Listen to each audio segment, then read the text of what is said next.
This is the Seven Figure Standard Podcast, hosted by Arash Vasugi and Mikey Stiller, with mindset and strategies to help you break through and create personal freedom.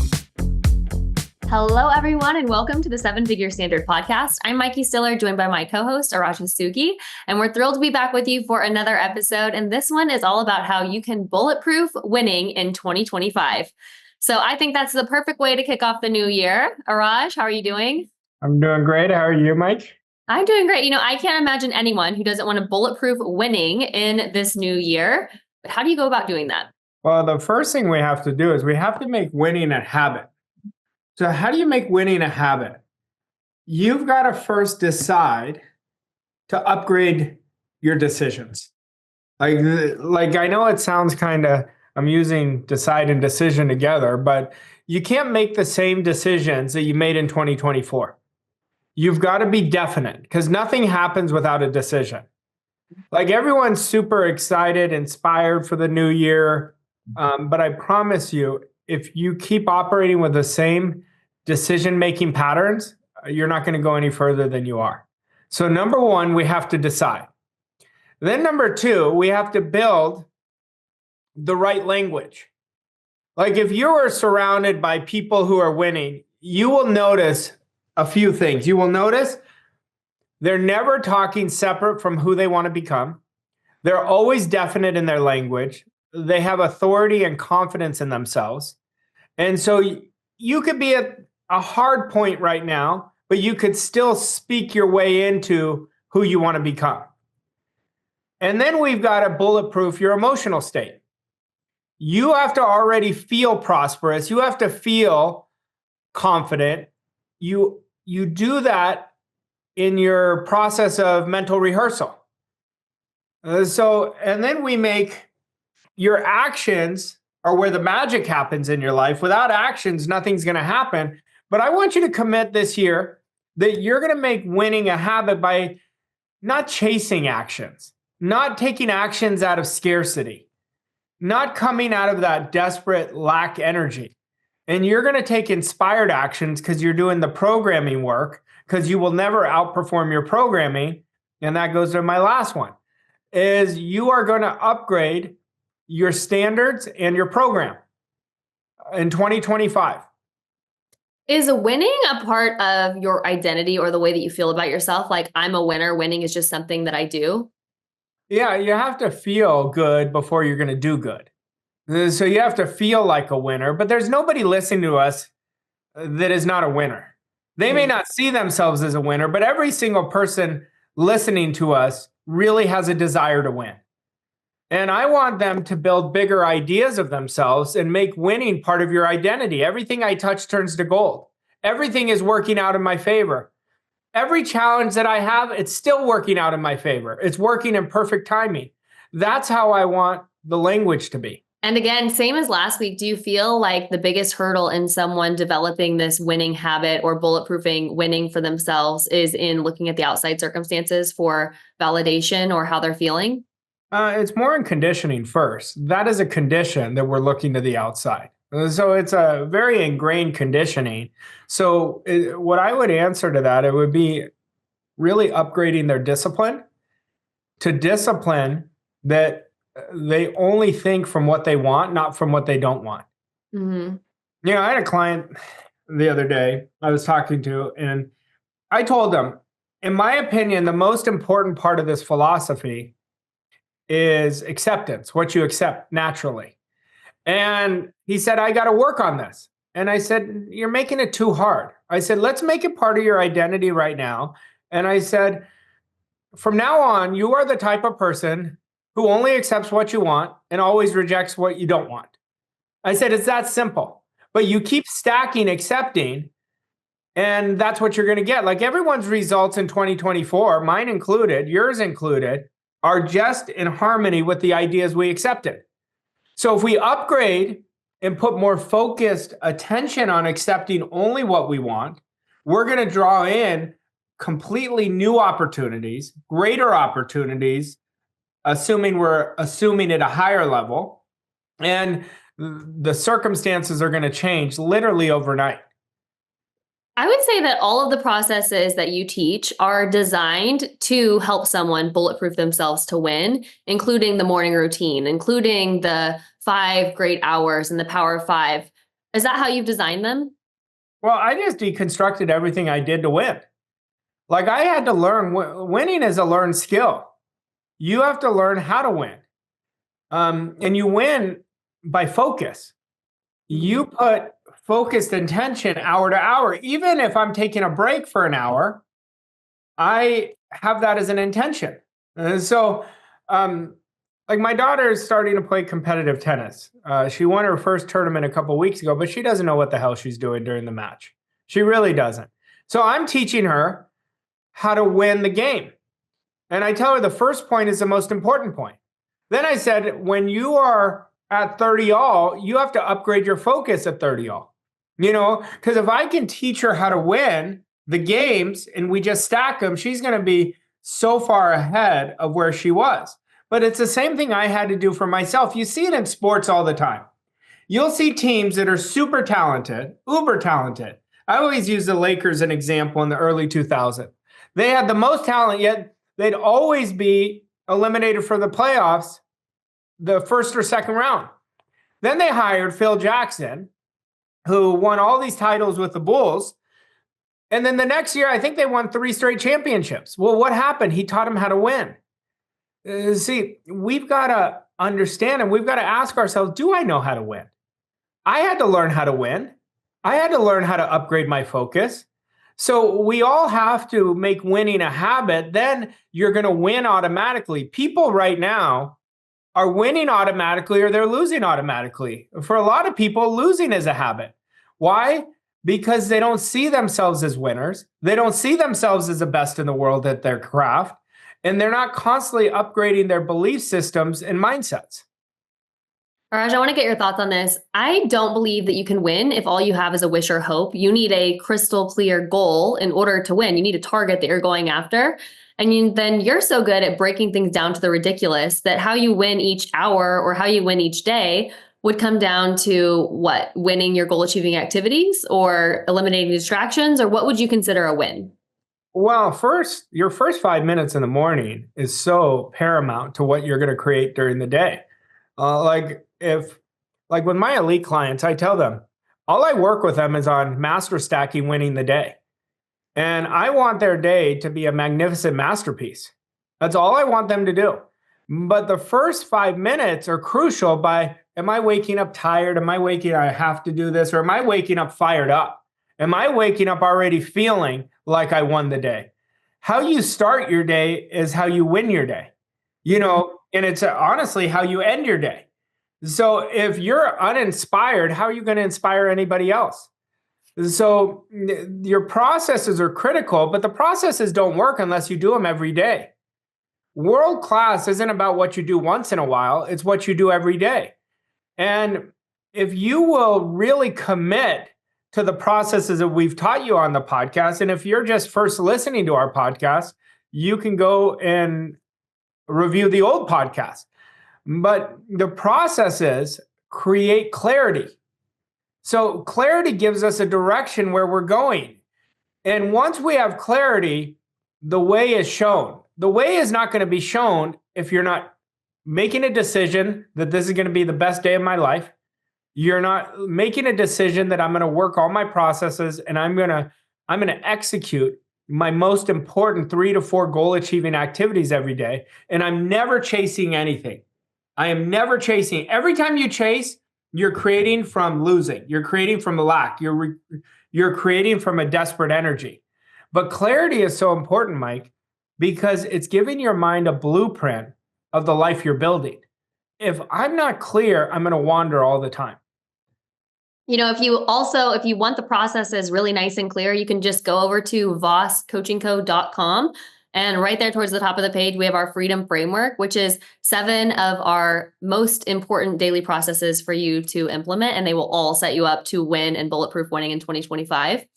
Raj, you said something really important there that made me think about getting 1% better every single day.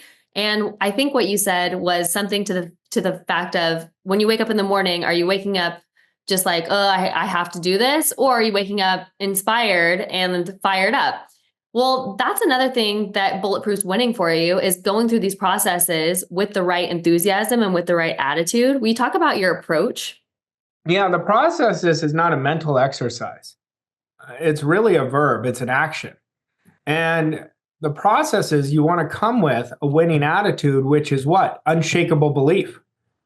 Without belief, nothing is going to happen. You're always going to play life on defense. You're hoping, wishing. But when you have unshakable belief, this is what I'm doing no matter what. I am going to fail at my future self rather than succeed at my present self. You are transforming your identity, but you're also transforming your belief. What is belief? Belief is about a knowingness. You know, when you know that you know that you know? Like this morning, I woke up knowing today was going to be a great day. Why? Because I've been conditioning myself with the right beliefs, behaviors, and attitudes for quite some time. But it started with me one time doing it. Then you do it over and over again. But belief is a catalyst that brings your goals to life. Without belief, no one's achieving goals. Mm-hmm. You know, so when we're chasing, when we're coming from lack, when we're hoping and wishing, we're coming from a losing attitude. That is a losing behavior. You're not trusting. You're coming from a desperate energy, and you're going to attract that same desperation back to you in terms of results. Where does that enthusiasm and belief come from? It comes from a decision. It comes from commitment. If you're not committed, you're not going to do the work. I have clients who say, you know, sometimes I'm not in the mood to do the processes. That's because they don't have a goal. Mm-hmm. Once you have a goal, you are willing to do whatever it takes. What does whatever it takes mean? It means commitment. Without commitment, nothing happens. But it is absolutely clear you've got to bulletproof this in your identity. I am the type of person who is committed and consistent, because that is a signal to your subconscious mind. This is non-negotiable. And your subconscious mind now is going out and putting everything in your reality. I'm sure you'll remember this well, but our mentor, Bob, his basically antidote for everything was you don't have a goal. So if you call him and you have a problem, whatever the problem may be, the answer was you don't have a goal. And there were so many times that I found that kind of annoying or didn't necessarily agree with it, but I've come to see in hindsight the truth in it. What are your thoughts on that? Yeah, I mean, he used to tell me that sometimes too. So I know exactly how you feel, but he was 100% accurate. What he was saying is you don't have a commitment to your goal. That's what he was saying. And consistency of your actions will tell you how committed you are to the goal. You know, there's a difference between winners and losers, and it's a very small difference. It's really a razor's edge difference that losers don't want to do things. They just don't do them. Winners don't want to do certain things, but they know they're going to do them because they know they have to do them. And then they change their attitude towards it. But nothing is going to create your results without action. I watch people study this philosophy all day long, but never take action. They just study. You have to do. You know, when you do, you transfer it to a visceral experience, and then it's part of your identity. Then it's going to be easier to do the next day. But action is a winning behavior. But not just any action. Action with swagger. Action with knowingness. Action with unshakable belief. I'm so glad that you brought that up, that winners do things they don't want to do and they just do them anyways. I think that so often people will see someone who is succeeding or someone with great discipline and automatically think or believe that they must have circumstances that allow it to be easier for them, or that they must just feel like doing things all the time when they don't. And it's not a useful belief. So what would you say to that person in removing excuses? Because I do believe that's part of bulletproofing winning. Well, what is excuses? They're trying to protect themselves from what they want to be. They're trying to give them an out. What are choices? Choices are nothing more than decisions. That's what a choice is. So if you're going to keep protecting yourself, that's going to be your hidden commitment, and you're never going to get to really unleash your potential. You're not betting on yourself. Nothing is more of a waste of time than excuses. What are you doing? Like, really ask yourself, does it feel good to make excuses? Because all you're going to do is live your life in regret. 2025 is going to be no different than 2024, which for the person who makes excuses, which is probably no different than 2023. So stop living on this treadmill of just existing and go show the greatness you have inside of you that's dying to come out.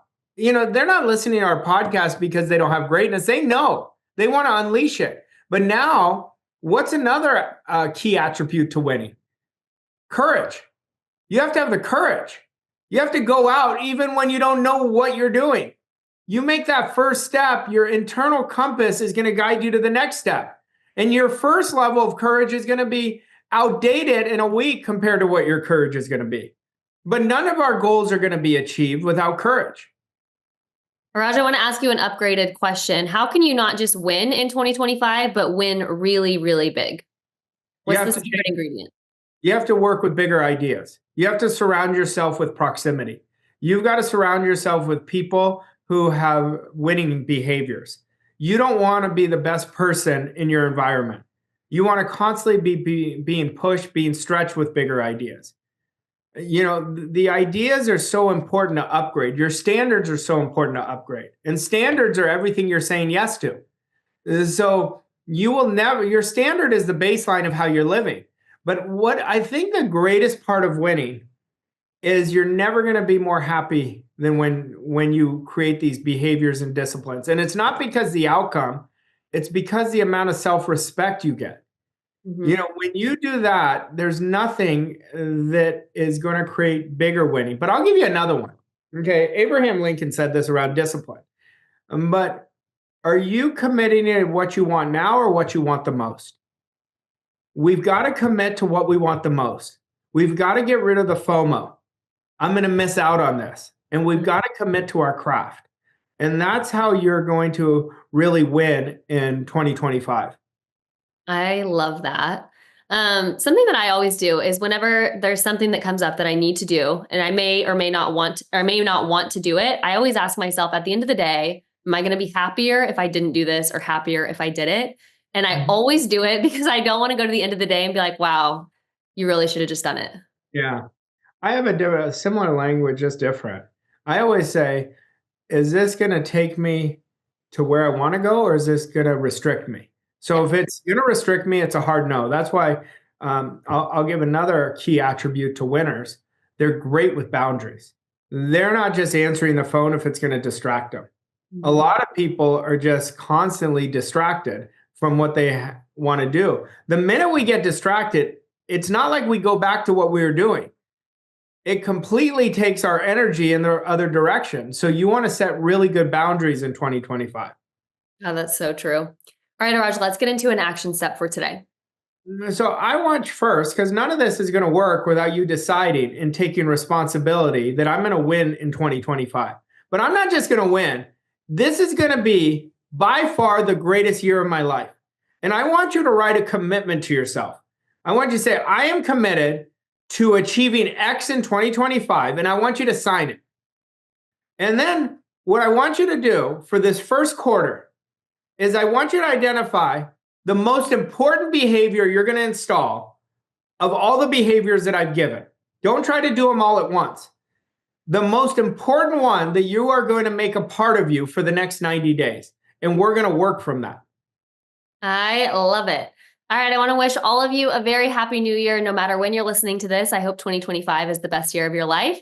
I hope you enjoyed today's podcast. And if you did, please share it with your friends and family. We would love to have them as listeners of the 7-Figure podcast as well. And we'll see you next week with another episode. Thanks, Raj. Thanks, Mikey. Thank you for listening to this episode of 7-Figure Standard. We hope you found the insights and strategies helpful on your journey to success. If you enjoyed this episode, please leave us a rating and review on your favorite podcast platform to help us reach more people like you. To learn more about Arash and Mikey and how Voss Coaching Co. can help you achieve your goals and reach new levels of success, visit vosscoachingco.com. Thank you again for listening, and we'll see you on the next episode of 7-Figure Standard.